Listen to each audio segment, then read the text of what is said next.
Peace, this is Brother Hatim, and you have joined us on Gye-Nyame Journey Radio. Be sure to check out our site and subscribe at tribe.gyenamejourney.com. All my brothers and sisters, hold hands and bow your heads. Let us pray. God standeth in the congregation of the mighty. He judgeth amongst the gods. How long will you judge unjustly and accept the persons of the wicked? I say, defend the poor and the fatherless. Do justice to the afflicted and the needy. Deliver the poor and needy. Rid them out of the hand of the wicked. They know not, neither will they understand. They walk on in darkness. All the foundations of the earth are out of court. I have said, you are God, and all of you are children of the Most High. But you shall die like men, and fall like one of the princes. Rise, O God, judge the earth. Thou shalt inherit all nations. Allahu Akbar.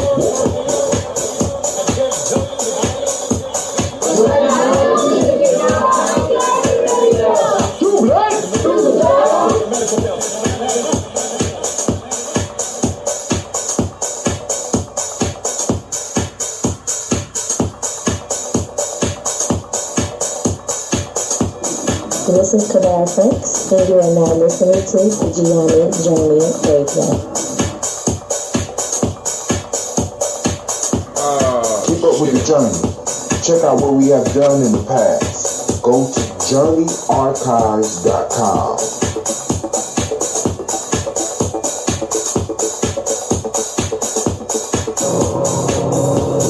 This is Abin Sheik, aka Ace, live from Shisha Lounge, and you are now listening to Gye-Nyame Journey Radio.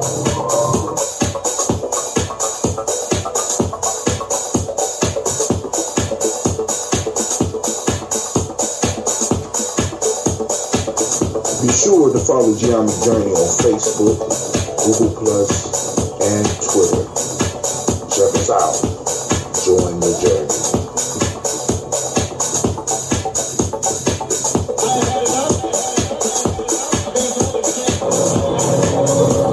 This is Abin Sheik, aka Ace, live from Shisha Lounge, and you are now listening to Gye-Nyame Journey Radio.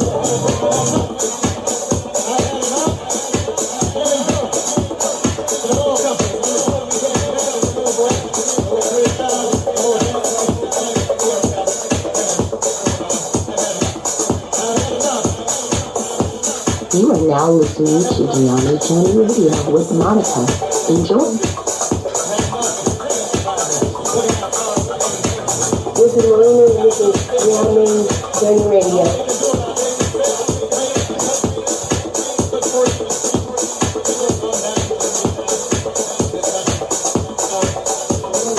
This is Willie. Welcome to Gye-Nyame Journey Radio. I want to give a shout out to Silver Kevin, all my Silver Nation out there. I want to give a shout out to my dad who raised me and my family for being around me. And I want to give a shout out to the people of my generation that's trying to do something big.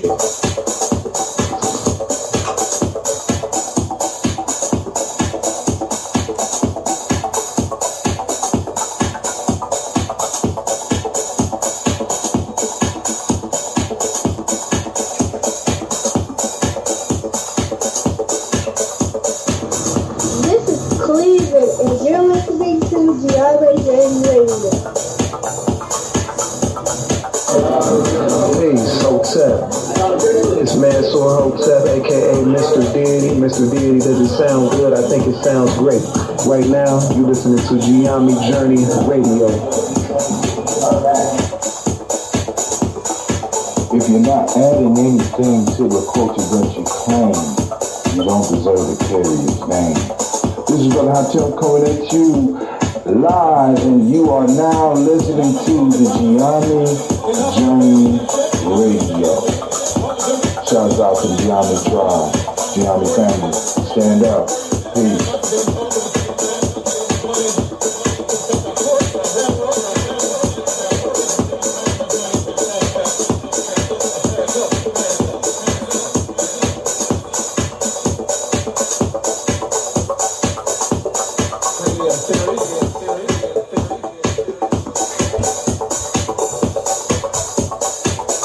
What's up?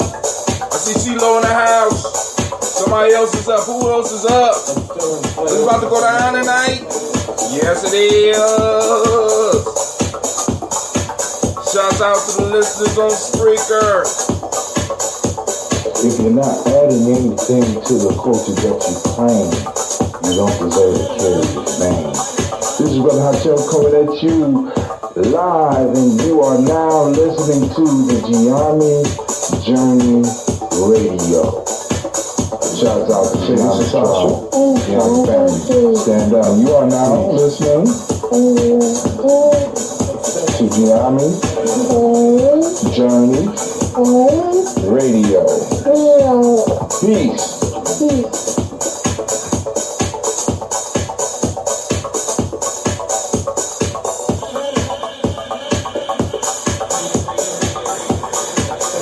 This is Gina. And you are now you listen to my daddy. on Gye-Nyame Radio. Peace.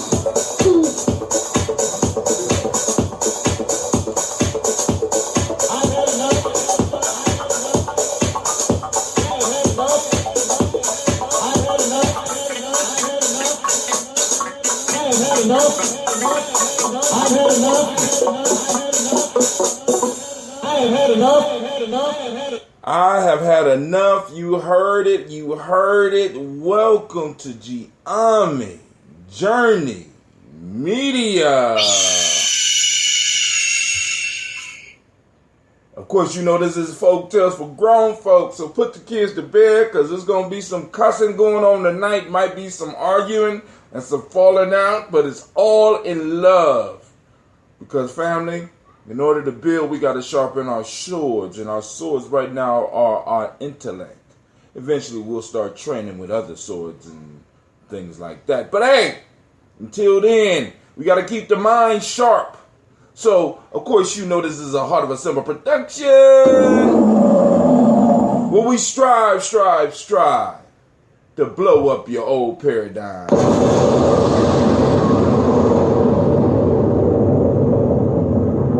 Man, oh man, oh man, it has been a day.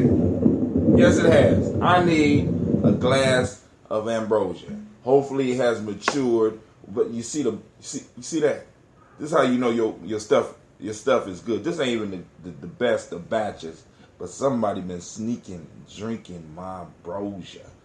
You know what I'm saying? The food of the gods, right? So we're going to sit down, we're going to have us some sips, and we are going to hit this folk tale. We're going to try to keep it to an hour tonight, unless y'all get hot and want to continue the discussion. You know what I'm saying? Because, I got to get up and go to my adventure in the morning, and what a pleasant and beautiful adventure it is. Every day I get to see young people that want to learn, then I got to see young people that don't want to learn. Family. It's time for us to have some education, etiquette talk, right? So, in my studies, I have found out there are two types of cognition. Well, not even two types of stuff. You got cognitive abilities, and you got non-cognitive abilities. Now, the cognitive abilities is where the child has a sense of mastery of the language, where the child is able to pick up on stuff real rapidly, where the child is, they have above average or average cognitive abilities. They're able to grasp things with their mind. They're able to wrestle things with their mind. They're able to take stuff and make it theirs. There's another part called non-cognitive abilities that we really need to be working on. These non-cognitive abilities This call is being play recorded. an important role in helping young people be successful. And this is the ability to, in a sense, sit down. This is the ability that we call in Gye-Nyame Journey that humbleness. Because first, before an individual is able to learn, they have to be humble, right? They have to be able to sit and to process some things. And I know everybody is not as good at it as You know what I'm saying? But all these skills can be taught. Just like you're not stuck at the intelligence level you are at. Same with non-cognitive skills. All these are skills that we can work on helping our young people develop and build. And we are responsible as a community for doing that. You know what I'm saying? So, you know, when you someplace and you see some children running around and stuff like that, every now and then, let's play what Elder Cedric from Simba taught us. He called it the power game. And what's the power game? The power game is to see who could sit still the longest. And you sit down and you compete with them. And that's teaching them some of those non-cognitive skills, because you can learn to sit. Because unfortunately, the education system we have is based on one form of learning. You know what I'm saying? It's not, you know what I'm saying? We don't, in the public education system, we don't have the mechanism to accommodate the other types of learning. But you have to be able to sit down. And this is what I'm noticing with a lot of our children. It's hard for them to be in these places for these amounts of time. As a matter of fact, it's hard for the adults. Hell, the adults can't do 45-minute meetings and shit like that. You want to know what's interesting? What's interesting? What's interesting is that the studies show that the best learning environment is one where it is kind of like this organized chaos, where the students are learning from each other. This whole cooperative, that is a push, right? That's why they keep pushing small groups. They're pushing certain things. So when you study your craft, you know, you kind of pick up on those things. But teachers should know now that the best environment for learning that yields the best results is one where there is cooperative learning, working together, talking through problems, coming up with solutions. Yeah. But the issue ain't even a but. Wait a minute, let me say this too, last piece. And that's probably why our new standards include speaking as a standard. We never had speaking as a standard. That's another reason and evidence to support what I'm saying. But in the standards, they don't have no place where the children can take a cooperative test. A test where there's that type of piece where a group works on a problem together. So even though they may be learning that, in order to take the test, to even get to the speaking part, they have to be able to sit still. All I'm saying is that the present system does not allow for that. You know what I'm saying? Because I hear you, and you work with other professionals, and the majority of them are not looking for chaotic, cooperative environments where group learning is taking place. A majority because of the way they were taught, the way that they were taught. I hear you. I hear you. The students, is that what's from Ghana, right? Is that what's going on in school? I have kids from Ghana, right? And so when my kids arrive from Ghana, when they answer questions in my classroom, they automatically stand up, right? So this goes on for probably about 2-3 days. When they realize that they're the only people, you know. And at some point, I started making people stand up. Like, yeah, I like this. But it's ironic because that piece, so within my school, in my classroom, I utilize that a lot. I can't speak for other people. But what I was going to say is my students that come from different countries and they've seen education differently, that's how they've seen it too. In the structured classroom where the teacher is the expert, the teacher delivers all of the knowledge. You don't say anything. To question is you know what I'm saying? Yeah, I know what you're saying. The question is a problem. There's no misbehaving. Like, your teachers are experts. So it's not just our school, it's across the country. It's across the world. And this is what I'm saying. That's what I meant to say, across the world. Right. I'm not disagreeing with you. What I'm saying is that one of the reasons a lot of our kids have problems in school is because they come from chaotic environments. And they have learned, they have been in those environments where they're able to to blossom and learn things in confusion and cooperative learning. And we know that this is the best. But unfortunately, the system does not reflect that. The system that we have our children involved in. So what I'm saying is our children do need cognitive skills. Now, and I will say this. There is some usefulness for the structured environment. You know what I'm saying? Because, I mean, it can be useful. But a lot of our kids are suffering because they cannot adjust to the way the classrooms are now. A majority of the teachers, if not all of them, right, want that classroom where that student will stand up and answer the question, where that student will not question the teacher, where that student will just stand there and be a recorder. And that's all I'm saying. You know what I'm saying? By no means am I an educational expert, but I do suspend enough people and don't suspend enough people when I'm reading over the write-ups and be like, damn, he ain't do, you know what I'm saying? This ain't nothing. I'm going to throw this one to the side. But let me do this. We got Lady J on the line. Everybody give it up for Lady J. We also got Brother Shaka on the line. And it looked like we got Sister Tiandra, the unaging, on the line. So we about to chop it up.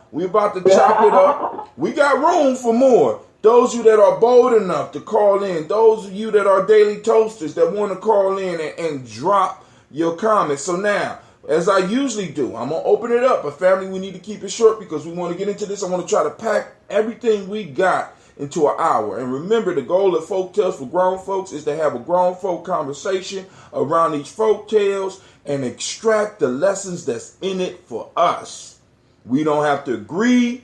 You know what I'm saying? We may disagree, but the fact of the matter is that we are challenging people to think, and we are blowing up old paradigms. God damn it. Where's my explosion? Explosion, why you ain't go?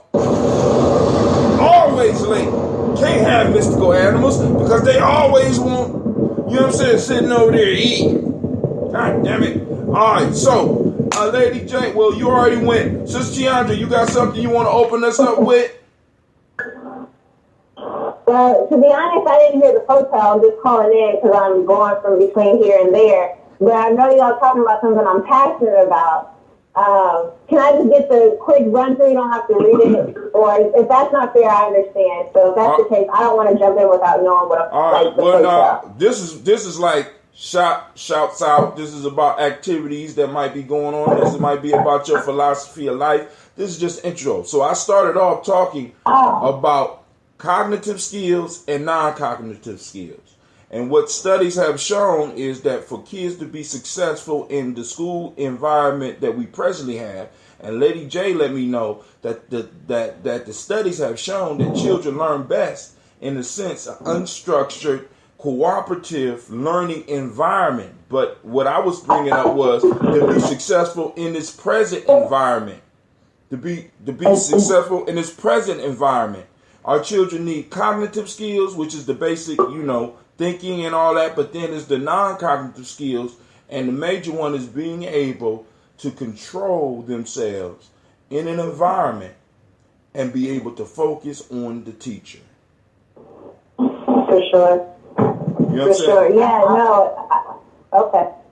I'm sorry. I just want to throw out, it's not only what the studies say, it's what the new teachers are required to learn and master.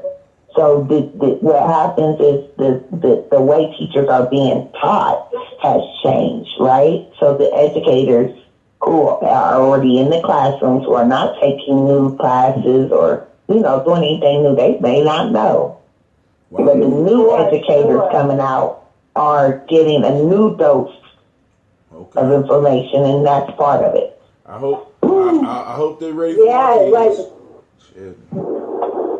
It's something I'm really passionate about because I'm an educator myself, and I taught at the collegiate level.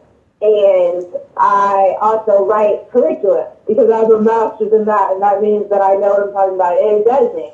When the creator deems someone an educator, like you, Lady J, like Hashem, like Shaka, y'all can teach about anything to anyone, and you know what angle to go for the people that you are supposed to educate. But it's interesting because that's in all of the professions really. The way that they're educating the individual in the profession is meeting the need of the system that it's in. So, of course, I always make it medical, but it's like the way that doctors are taught right now, it's sick. And it's like they know, some of them know. It's sad when they really don't know, but then it's sad when they know and they're like, I can't do anything to help my people for the reason why I got into this until 10, 15 years out when I feel like I can start to understand and create my own and do all this. But they teach me this very segmented system where I'm supposed to make everybody a pill popper. But what I was going to say is that I'm sure some of you have heard of Montessori school, and it's just, I shouldn't say it like that, but it's about going in the direction that the students lead you. And what I did want to share, since it's just announcements right now, is that I am writing that book about Black history and about what it is and what it isn't in my perspective. And a part of that is making it so that way it's something that schools that are willing can use that as a guide, as curriculum to lead students. And the fact that we really are all students and the person in front of the classroom is just the student that needs to lead the humility, to be able to be wrong or be able to say, I don't know. Facilitator. Facilitator. They facilitate learning. Yes. I'll stop now, but I'm grateful for this conversation, so thank you. All right, Brother Shaka, it's on you. So what you gonna do? Oh, man, I started this day off sitting my son in front of his laptop because he's homeschooled now. And the first question that his teacher asked, what do we know about George Washington? Oh, man. And I tell him, Farrell and I had this conversation, I believe, when we were in Columbus last. And so I typed in the first thing that came in my mind was a slave owner. Wait. What was the response? Well, they isolated him in his own chat box.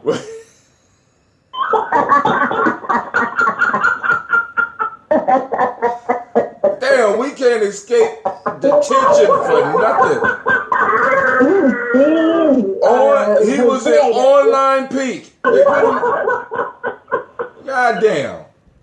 Not in his own chat box.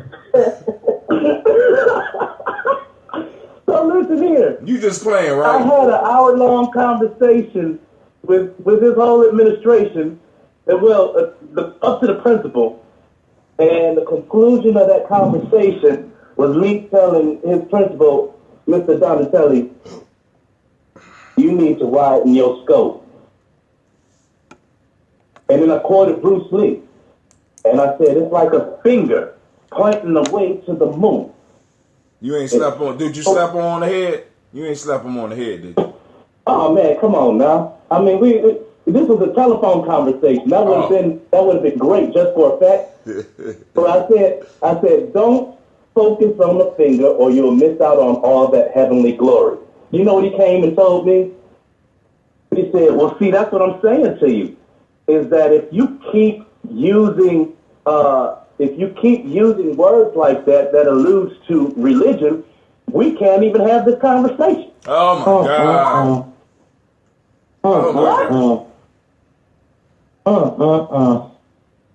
Well, that's because you're looking for every excuse not to have the conversation.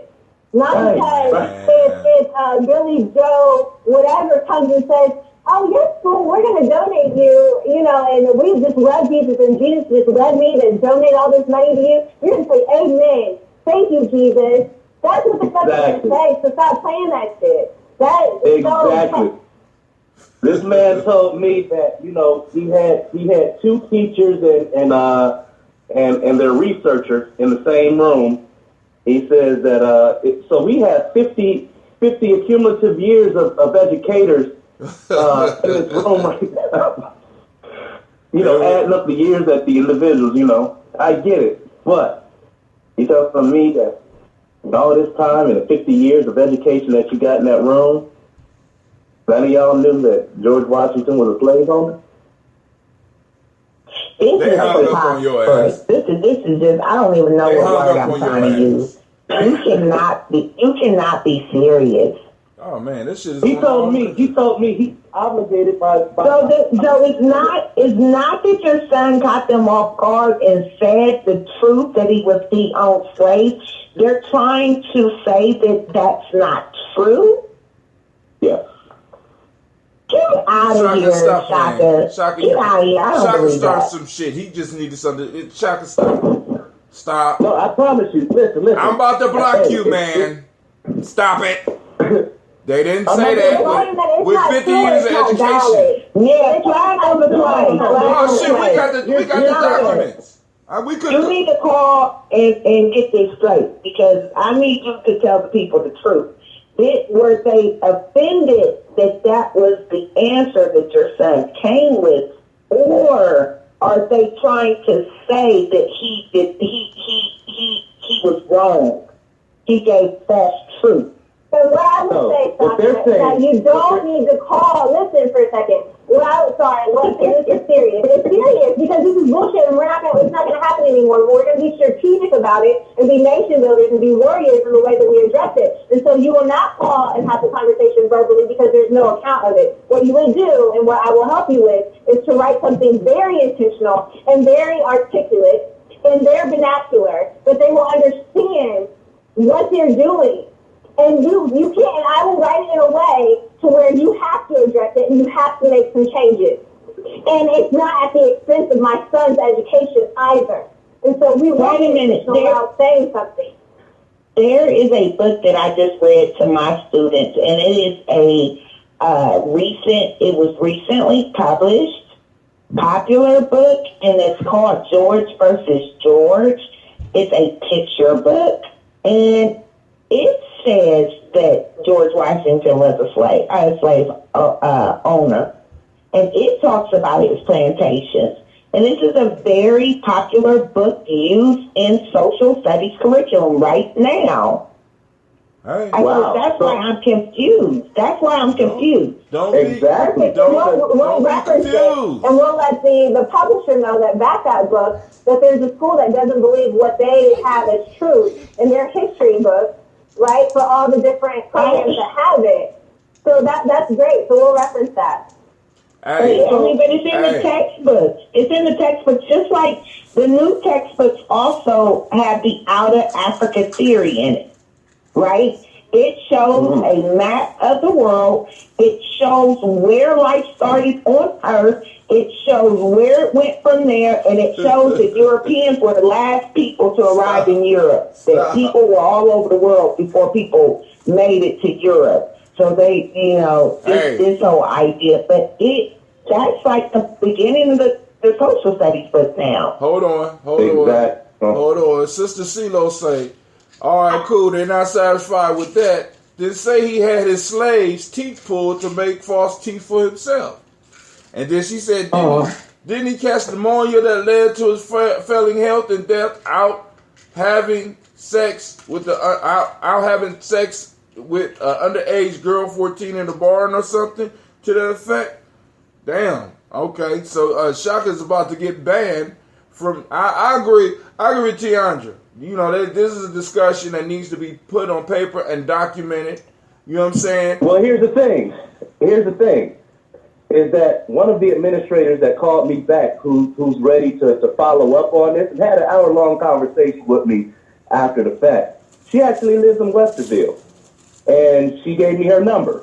And so the thing is that I let her know, listen, while your principal is using the Common Core standard as an excuse of why he has to teach this, I have a whole group of nation builders that are your neighbors that teach the same, teach from the same standard. So I just need to say what is on my spirit right now is that, I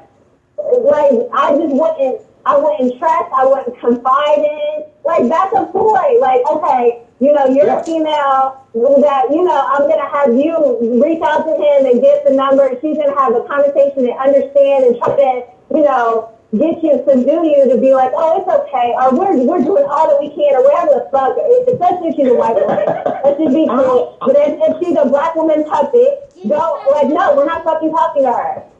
No, they have no black people on their staff as far as I know.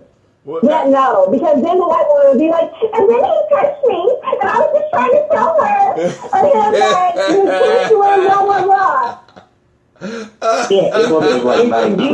it's all white women don't do that. I was just sharing this with someone else. Knowledge is power. And when you can arm yourself and when you are well versed, it takes energy, it takes time. You know what I'm saying? But just like the young lady said, when you know these things and then you put them on paper, you see what I'm saying? And you speak their language, then they know that this is real. But the standards are what the standards are. They don't tell you what information you have to use to teach them. Exactly. They give you suggestions. It is suggestions. The standards are very broad, which is why I like them. And I just have to say this too. When we think about, this is why I often say that our kids can pass that test.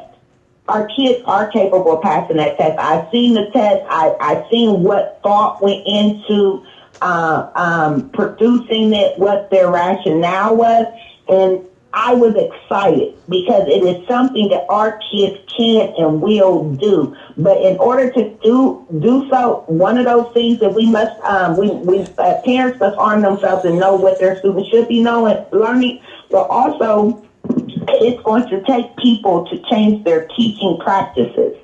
You see what I'm saying? Right. Our kids are going to be able to kick that test in the ass once teachers change their practices. Now here's what I'm about to call a teacher right now.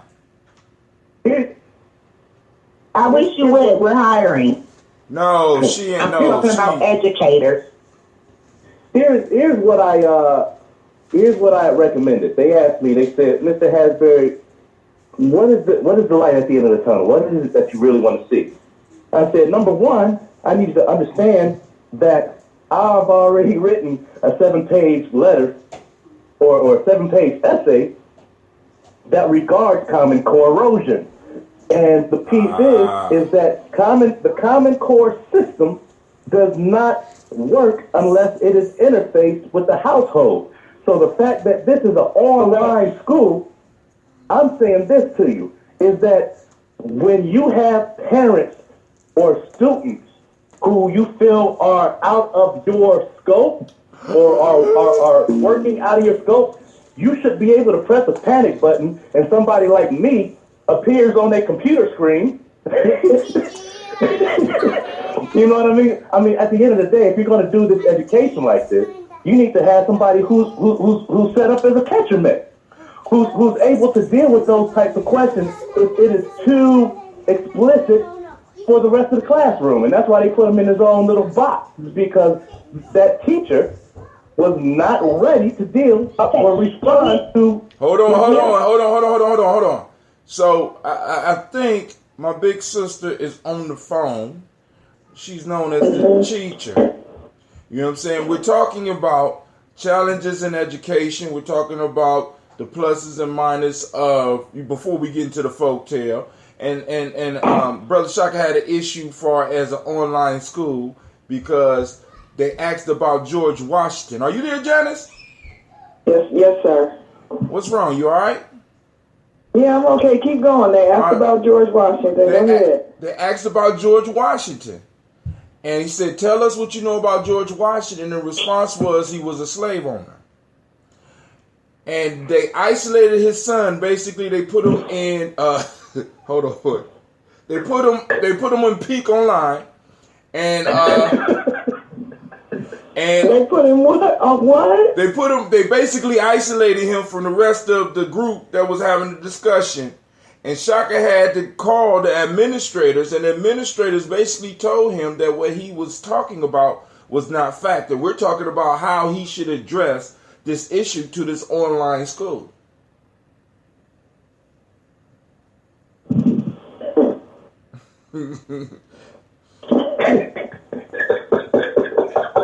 Damn, so the teacher went silent on me. She might hang up. That's the type of bullshit she be fighting all the time. You know what I'm saying? This is the shit we dealing with. You know what I'm saying? So I said, well, I'm about to call my sister right now. So Sister Tiandra said that he should write the school a letter documenting the conversation and possibly citing some facts that can help them, because when he was talking to him, they tried to flex well, in this room we have over 50 years of accumulated education experience, and what are you going to tell us? You know how they try to team up on you, you know what I'm saying? So what advice would you give to a parent in such a situation?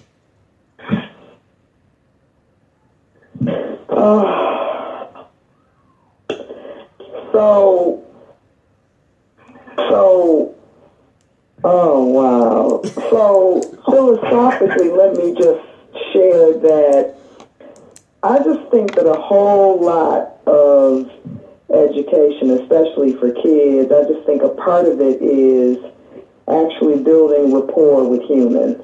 And the real problem I have with online education is that it makes it makes adults make judgments about kids based on absolutely nothing but a response. And that gives you no context, that gives you no fair ability to judge. I have a problem with the assertion that in this room there's all these years of education and all y'all could think to do was isolate a kid. I don't understand that. That's not even a decision. That's a decision to not decide anything. And you don't have a right to do that in the classroom. And so if the online experience is supposed to still be a classroom, what kind of response is that? So that question for me is just layered with so many things that are wrong that need examining. And I don't know. So, as a parent, yeah, you advocate for your kids, but to what end? I mean, they're showing you who they are. Nothing's going to change. You'll see this same thing in all kinds of other contexts. Sister Christine said, I propose that we offer Saturday school to teach our children their history, real history, their African spirituality, and survival skills. Shameless plug, we starting this Saturday. So if those interested, hit us up at 614-300-1875. That's once again 614-300-1875 and text. Right, ROP, I guess, something to the effect that you want some more information, and I got you. All right, go ahead. Lady J. Yeah, I was just going to say he ends the letter with, with my closing on my text, with my closing on my email, which states, my job is to teach students how to think, not what to think.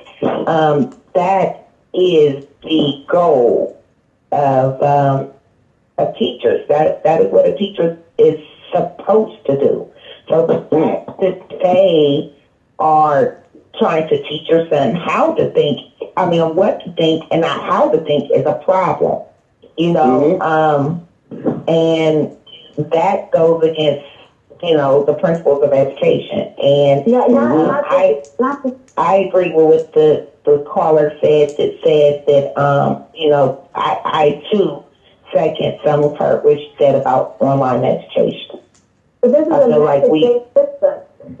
So how can we say that and I completely agree with you on where you're at and what we should be doing and what we do, and what we do, but if it's a metric-based system and everything's based on a standardized test, that's not asking you how do you think. That's asking you what do you know. It actually is, because the level of thinking required to pass these tests is strategic thinking. If you can manipulate the information that's presented to you on most of those tests, they've done away with the social studies test. up until high school. But if you can manipulate what they put in front of you, if you know how to be a detective and find the answer, if you can think, if you have an arsenal of strategies, you will you will kill that test.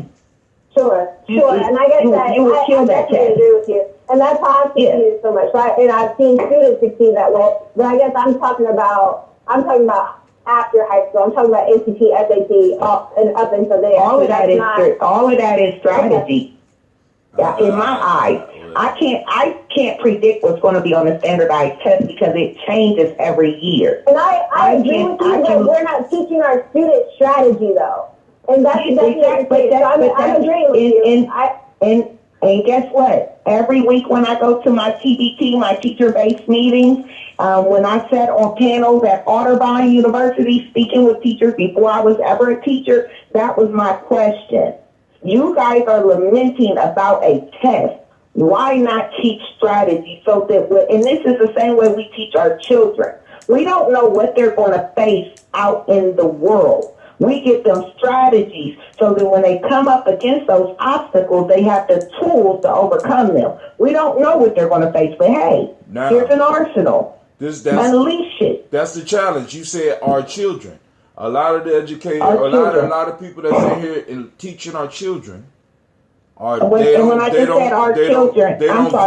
said our children, I was actually speaking to the youth that attend our meetings and that are part of the African Rites of Passage programs and things of that sort. I'm not disagreeing with you. When I think about the purpose of that, that's what I said when we teach our children. I'm not disagreeing with you. What I'm saying is you have developed a relationship with those children, so you care. So, of course, you're going to move to teach them strategies. Because teaching strategies take a little bit longer. You know what I'm saying? It's a little bit harder. It requires more effort. You have to give more of yourself. And more trust. You got to in some cases drop the professionalism and share some instances from your life. Yeah. A lot of these people don't want to do it because if I don't know, you know what I'm saying? It's like if the kids don't know you, what they gonna learn from you? You know what I'm saying? It's like so I go and memorize this stuff. I don't need strategies. Then then we got to be honest. A lot of our teachers, and so you got some like yourself that went into teaching, went into education because it was a passion. You got others that went into education because they couldn't fulfill some other type of dream. Engineering might have been harder. You're right. You know what I'm saying? I didn't make a professional football. My solution to teachers, when I hear them, especially third grade teachers, when I hear them crying and moaning and complaining about what may happen if their kids don't pass the test, I say to them, don't focus on the test. Teach your students the strategies needed, the skills needed, instead of the information, so that whatever the process of thinking. I didn't graduate top of my class because I was the smartest. But I'm going. This is a known fact. But I didn't get a full ride to college because I'm the smartest. It takes other skills. Let's teach our kids those skills. See, a lot of those skills don't translate well on these tests. I mean, I hear you, and then on top of that, as a third grade teacher, you know what I'm saying? My job may be in the balance, and I'm gonna quote one thing that Sister Janice told me years ago. She said it's hard to educate somebody that has not been raised. We have in our school, we got a bunch of people who have not been raised. You know what I'm saying? And they take away from the educational experience of other kids because they don't have, as I started this with, those non-cognitive skills. The ability to learn in a way that this system is trying to teach them. I can't sit still. I ain't never had to sit still before. Shit, I can run around and eat I don't sit down at dinner. You know what I'm saying? I eat in front of the TV. I play my music as loud as I want. Wait, I gotta say this though, because the thing is that you have a new type of child that deserves a culturally appropriate education. And that's only gonna come from us. That's the only they are getting a culturally appropriate luxury of me playing a black card. All right, first of all and foremost, I said my son is an indigo child, and if you don't know how to teach an indigo child, then your system is dated. Now, I said these are children who come here with an understanding of balance, and they withdraw from imbalance. I'm gonna say this. Go ahead. What's that? The only piece I'm trying to throw in there is the. Damn, I forgot my thought. I'm buffering. Go on. That'll happen when you turn 60. Here we go. We about to have we about to go from we about to have a nigga moment up in here in a second. We have an imposter on the line. Man. Wow.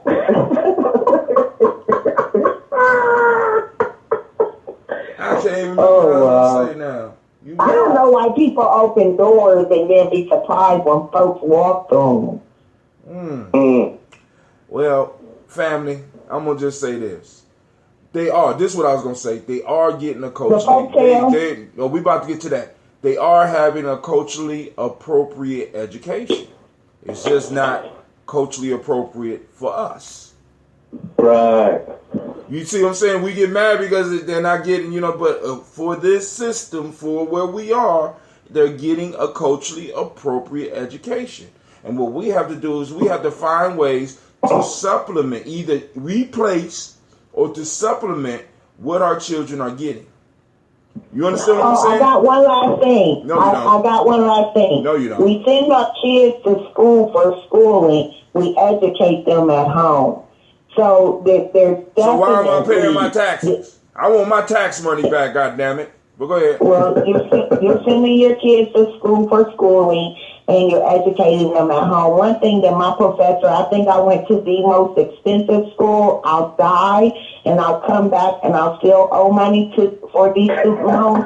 But it was worth it. It was worth it. The way that my professor, it was just exceptional. But one thing, that's why I get that. Who's teaching? You know what I'm saying? Like what you're facilitating. You're not teaching. And this idea of this student-centered classroom, and not just and I was very hurt when I found that out because I like to talk. And I'm like, well, you're meaning to tell me you're going to give me a classroom, but it's not about what I think. Like, but it made sense. It made sense. Things have changed. You know what I'm saying? We need more educators coming through that our kids look like, that our kids can relate to, that's able and willing to be transparent with people who look like them, right? And who's willing to pick up that this is a skill, it is a craft, it is a practice. It takes schooling to be able to school folks. And we're creating responsible citizens. This is not about arithmetic, reading, and writing. This is about preparing, and that's something I learned in school. It's about preparing our youth to be citizens, responsible citizens. We live in an age where the educators have to be re-educated. Correct. The ones who come to the table and say we have an accumulative 50 years of education.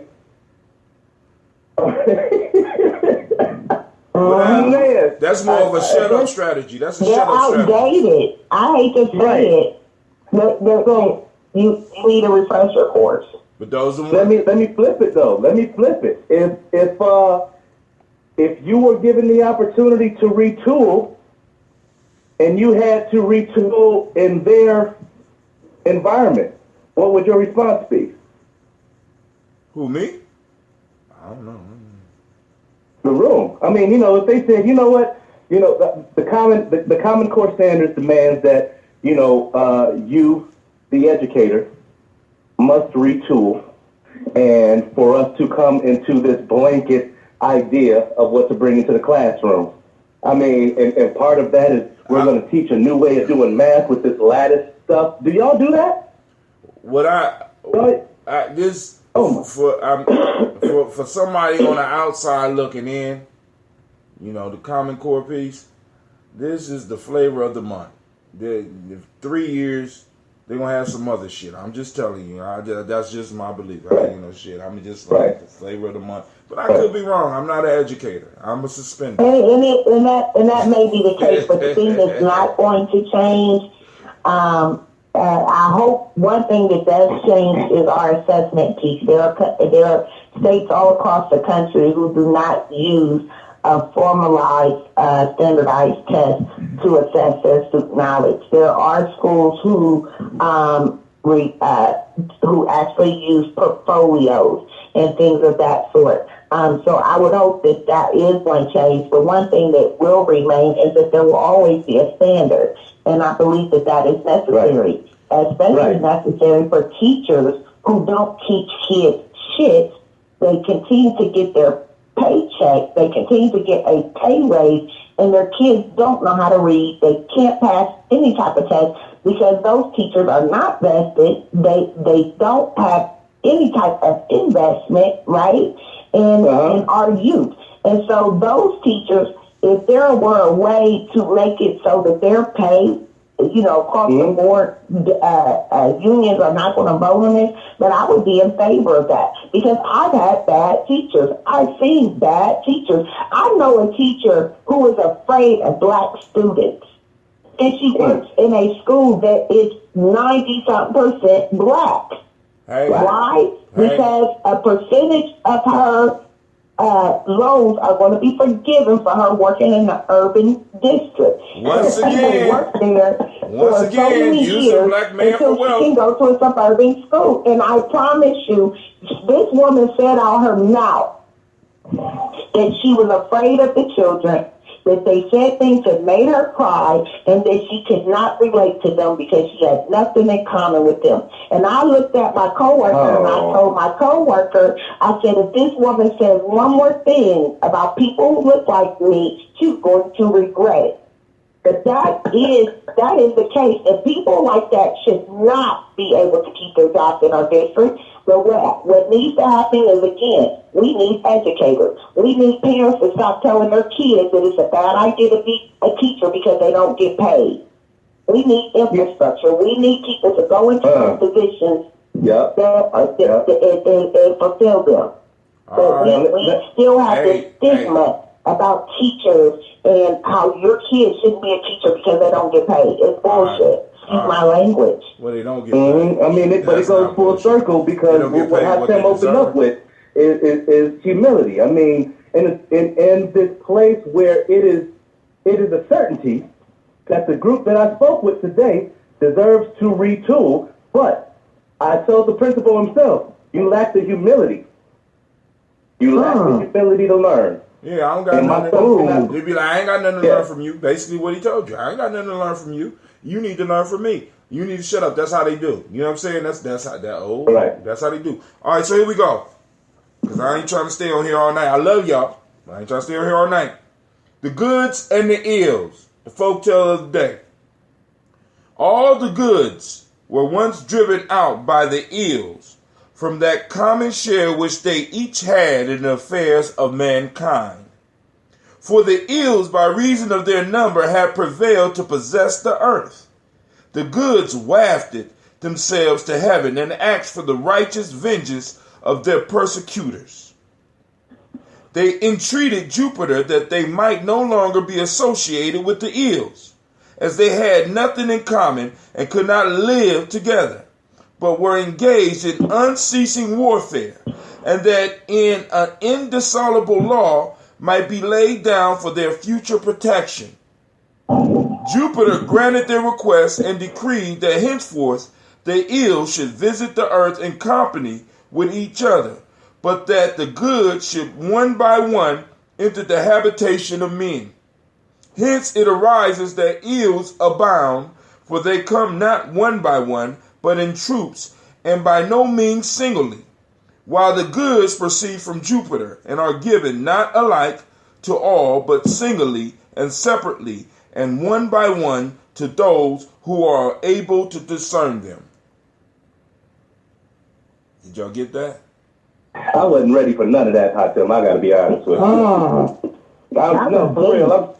That was very deep, and I didn't know if he was talking about EEL, EEL, or ILL at first. So that's what had to be All kind of right. fit. So first off, I'm talking about ills. ILLS.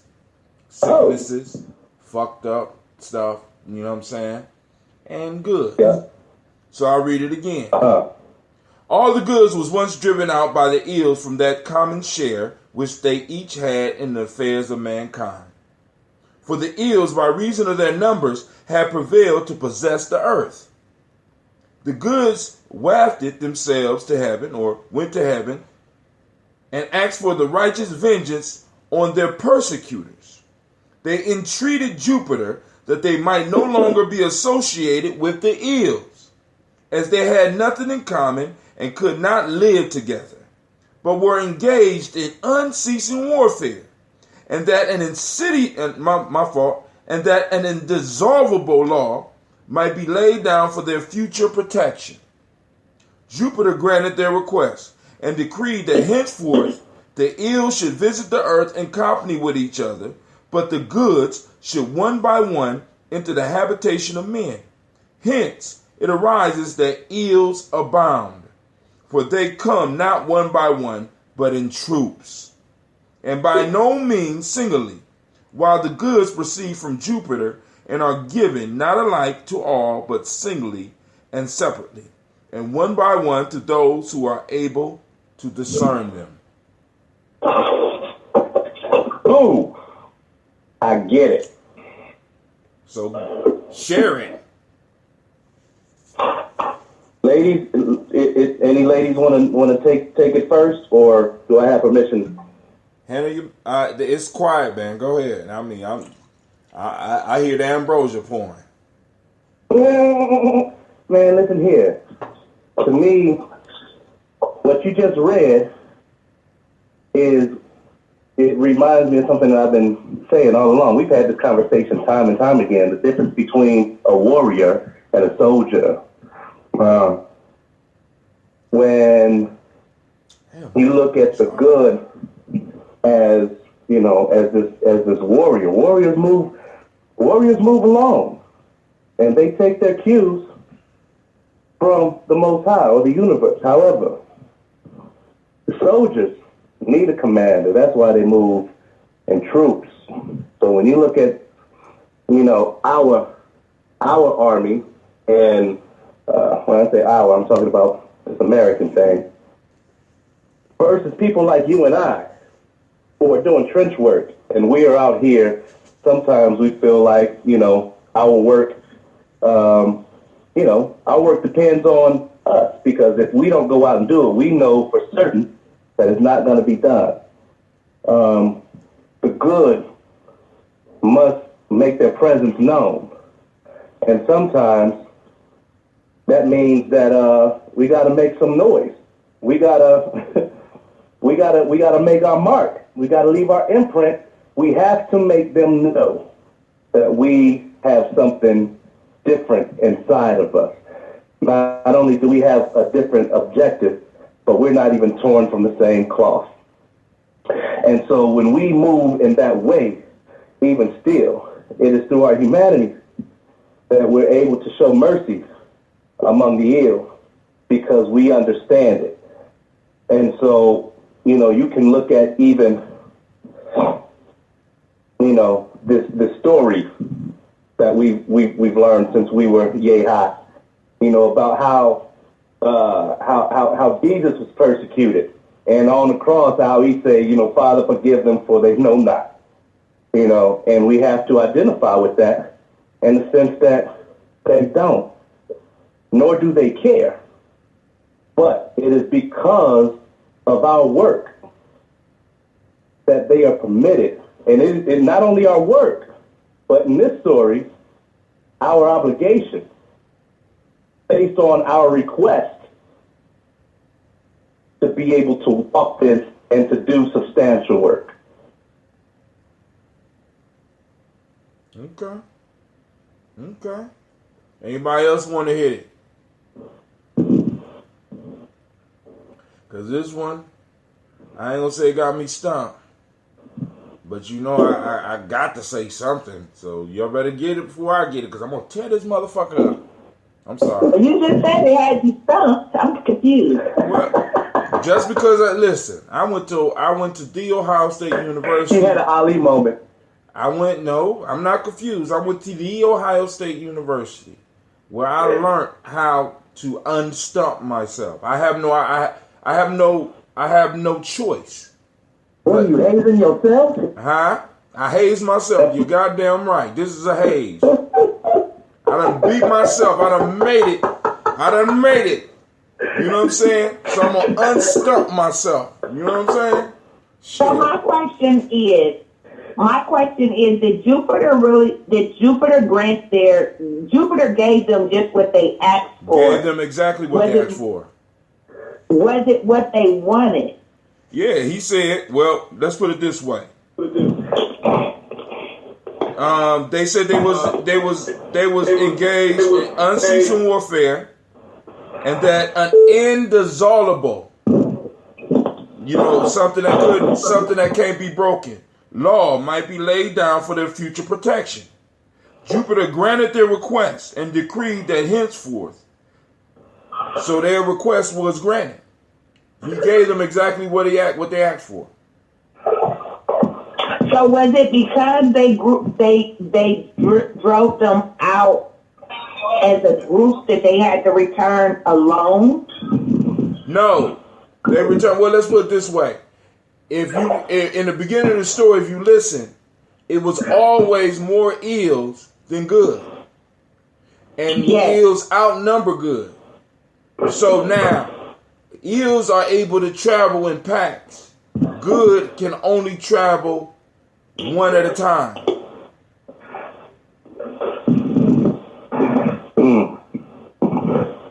Hey, so dig it. One thing that came to my mind was one of the stories of Oshun. Oshun, amongst the masculine gods, was not respected in this particular story, and so she, being the mother of sweet water, withdrew her spirit from the circle. And what ends up happening is that the earth became droughted without her sweet water. And none of the other gods were able to restore the balance that made them seem great, because nobody was paying attention. The world was dying of thirst. And so the gods had to ask Oshun, please, can you give us back your sweet water? Right? I hear what you're saying. Mm-hmm. That's a good one. I'm gonna get it. But go ahead. Yeah, I got something. Go ahead. And so the punchline, and I'll get to it real fast, the punchline is that she gave them back the water, but she showed them the theory. And in the Bible, that's called the Great Flood.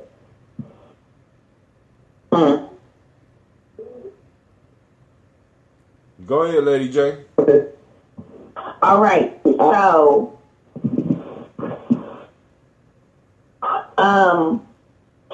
what I got from this was the goods and the ills. I'm thinking about what do I say, like the righteous, right? I don't know. I'm thinking about those ills as being those deviant individuals. And when it says abound, like the numbers, right? Mm-hmm. The numbers of what feels like to be deviant individuals, the number of people who seem to dwell who are unrighteous. But then it seems like it says that your goods, they will proceed from Jupiter, not alike to all, but singly. So they're coming down by, they're not in packs, like he said, but they are known amongst their own.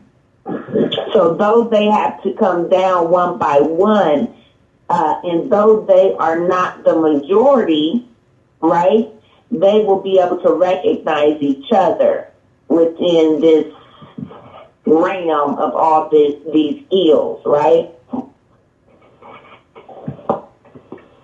So it's kind of like I may not, like kindred spirits, or like when I think of people who occupy similar wavelengths and this energy, how you connect and bond with people. Like it says that they would be known, it says in one by one to those who are able to discern them. Right.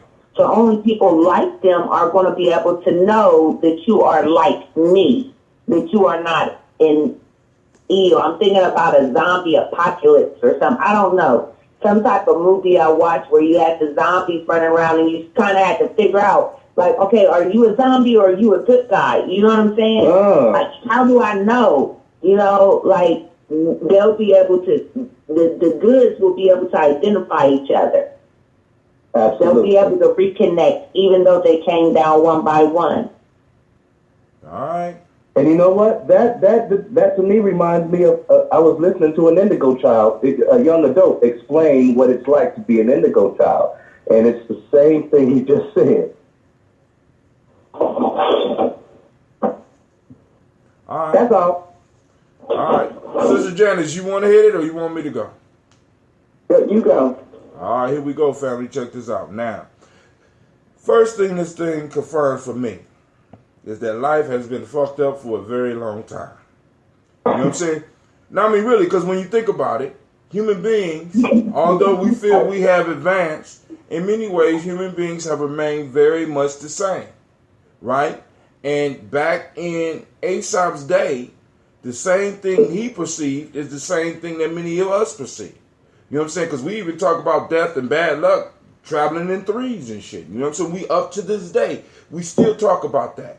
Now, the piece that I want to bring out for this, for us, right, is when we look at this, right, we have to understand, like, for example, because with the crazy piece that pop out to me is the idea of gratitude, right? Because we perceive that all these ills travel in packs. This story tells us that ills travel in packs and good comes singly, right? So we get one good and we got 7 negatives.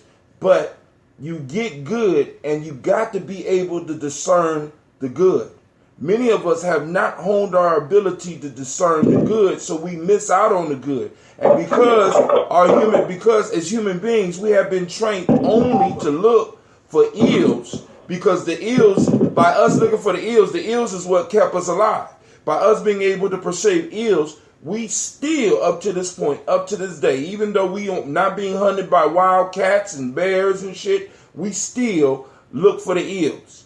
And what this story is opening up for us is the fact that human beings for a long time have been only noticing a majority of ills. We notice little single goods, but I think that we haven't opened ourselves up to perceive some of the good around us. So I think that this story is a call for us to start practicing more gratitude and start learning to discern the goods, because sometimes good comes disguised, possibly as an ill. Some of the best stuff that ever happened to me in my life, at first it seemed like it was ill until I was able to step back from it and be like, oh shit, I realized it. Now also,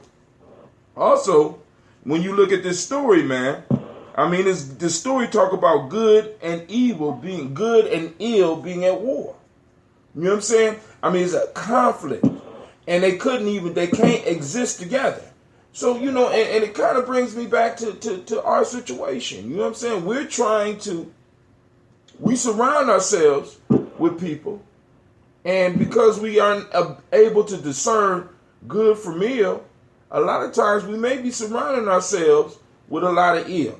Because if you can't discern good, then hell, all you got left is ill for your ass. So you sitting around with a whole bunch of people that don't have your best intent for you.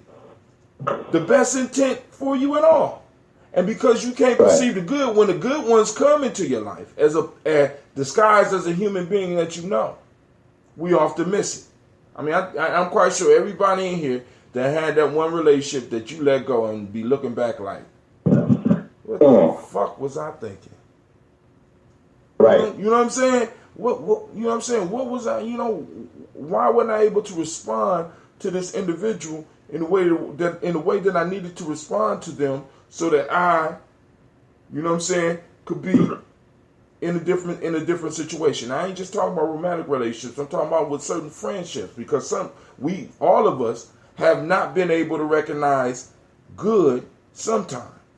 You know what I'm saying? And it's like, because we have been trained only to see the ills. As a matter of fact, this story illustrates that we've been trained, because we believe ill runs in packs. And we have been taught, and we have been programmed, and we have been trained to perceive ill probably 7 times to every one good that we get. Mm-hmm. I just, Well, also, I don't know if y'all watch Deadpool. Deadpool was the Deadpool in the movie. I remember, man. Because he's not a hero. What would Anubis call him? Is Anubis on the line? Anubis not.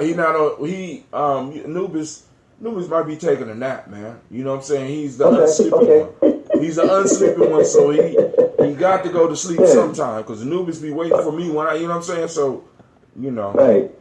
But in the movie Deadpool, I guess he's an anti-villain. Anti-hero. All right. It's anti-hero. Anti-hero or anti... Okay. Anti-hero or anti-villain? Anti-hero. I mean, I guess they would be kind of the same, but it's anti-hero. Okay. That's what they call him. And in the movie, Colossus is trying to get him to join the X-Men. And, Deadpool is like, nah, I'm not the hero type. All right? And so what ends up happening, Colossus comes, he says... Oh, I'm sorry, Anubis. Anubis on the line. I'm sorry. and Colossus responds to him. He's like, 2, maybe 3 moments. Maybe 3 moments in life. You do something good.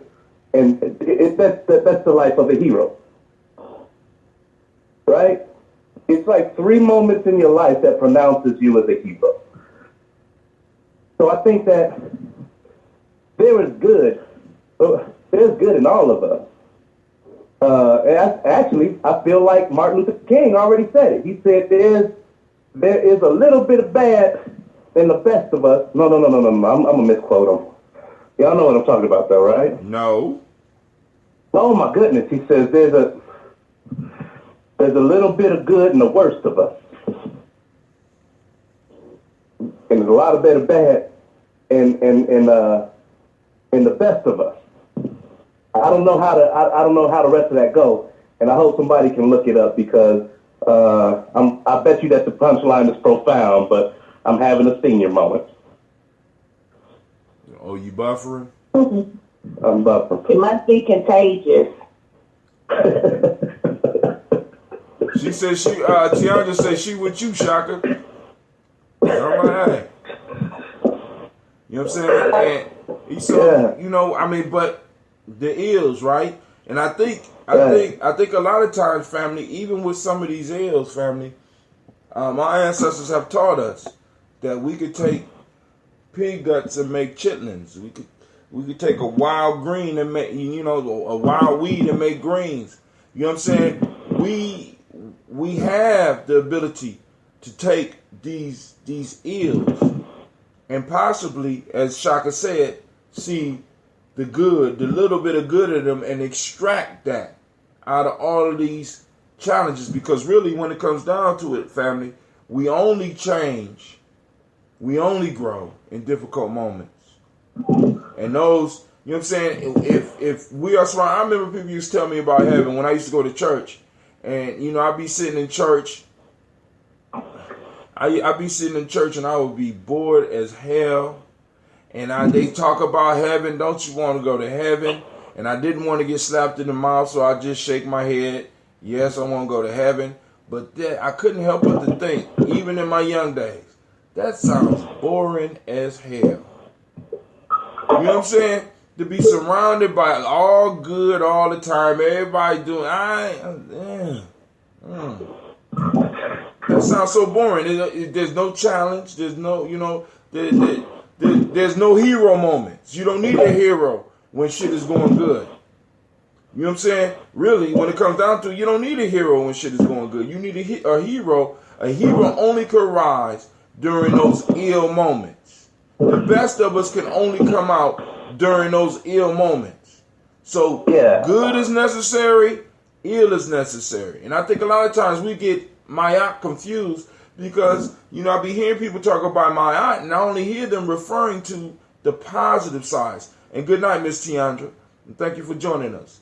You know what I'm saying? We only focus on the positive sides. We don't focus on the balance of Mayat. We don't focus on the two truths. You know what I'm saying? Sister Janice, thank you for joining us. You know what I'm saying? So family, you know, I think that might be the hint for the night.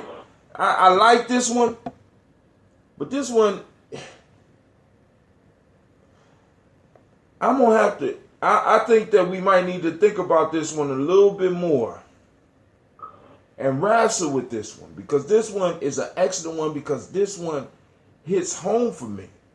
You know what I'm saying? Because I'm always expecting more ills than good. And I'm wondering, is that because I have truly morphed into an ungrateful bastard? You know what I'm saying? I'm just sitting around wondering, am I not able to see the good because I can't discern it? Is it more good in my life? Maybe I might need to practice my skill of discerning. Am I robbing myself? Are you robbing yourself? You know what I'm saying? Because, I mean, and you know, are we robbing ourselves as a people? You know what I'm saying? Because we are in an ill situation. You know what I'm saying? Will we be able to extract the good and extract the lesson and allow the heroes to arise? Or will we just accept the ill fate that has been laid out for us?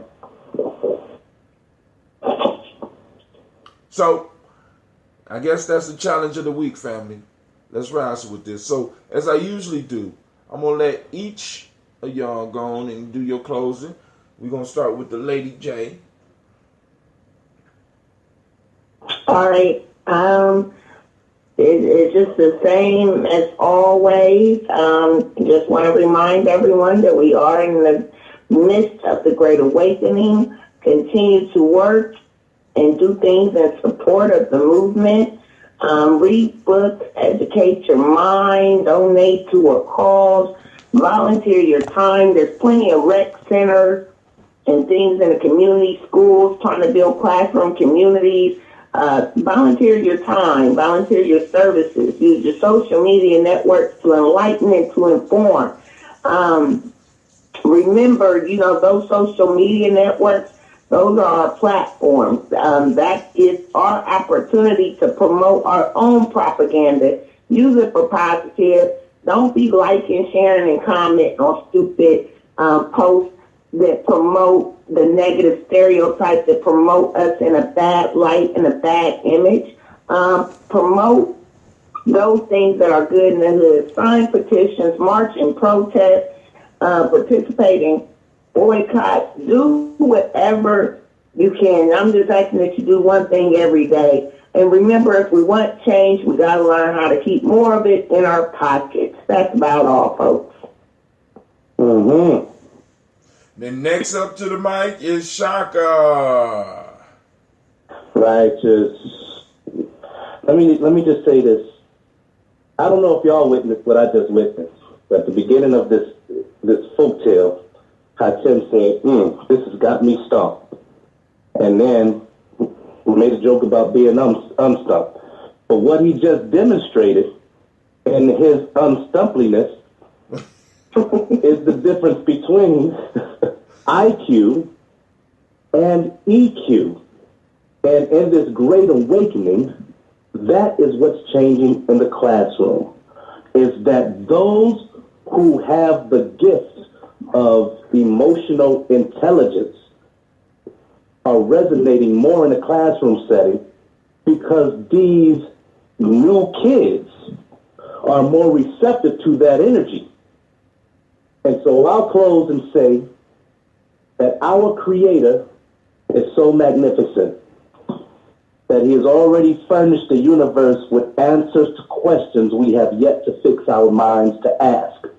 The key to righteousness is asking the right questions, not those conceived in our minds, but in our hearts.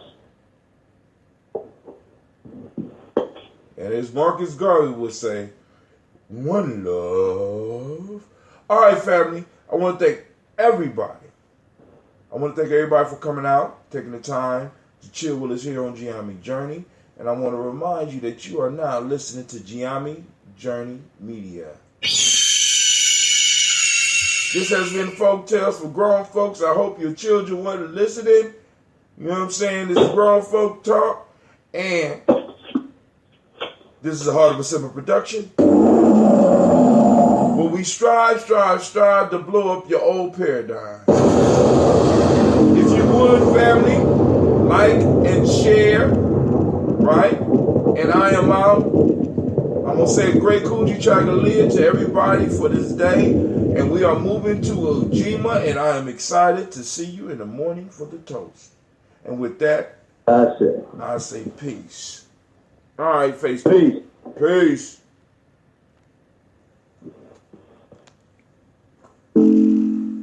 All right, speaker. Thank you for your time. And y'all get a round of applause because y'all are magnificent. Well, my effects won't come up, so I'm going to have to give you the applause right here.